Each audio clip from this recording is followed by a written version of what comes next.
Assalomu alaykum. Mana bugun o'zgarishda yana bitta obyektimizga kelganmiz. Bu obyektimizda bitta kuxnya va 5 ta sanuzelga tosh qo'yib berganmiz. Hozir sizlar bilan birinchi bo'lib kuxnyadan boshlab, keyin 5 ta sanuzelimizni obzorini qilib beraman. Bitta ko'rib baho berasiz. Bu toshimiz Class S firmasini nomer 20 toshidan qilib berganmiz.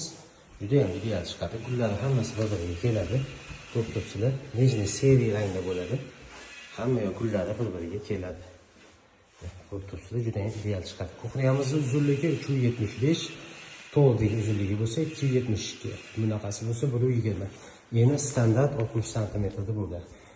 Bu kuxnyamizda yana qilib bergan ishlarimizdan toshlarni mo'ykalarni tagidan qo'yib berganmiz. Toshlarimiz 50 kg bemalol ko'taradi. Toshlar bilan yopishtirib berganmiz va smestitilga teshik ochib berganmiz. Yana gazlarni qo'yib berganmiz. Bo'sh gazdan qo'yganmiz. Hozirgi bo'sh gazi eng birinchi firmalardan bittasi bo'lyapti. Shuning uchun ko'pchilik shundan qo'yishyapti. Kimga shunaqa xizmatlarimiz sizlarni qiziqtirayotgan bo'lsa, bemalol telefon qiling, ishlarni chiroyli qilib beramiz.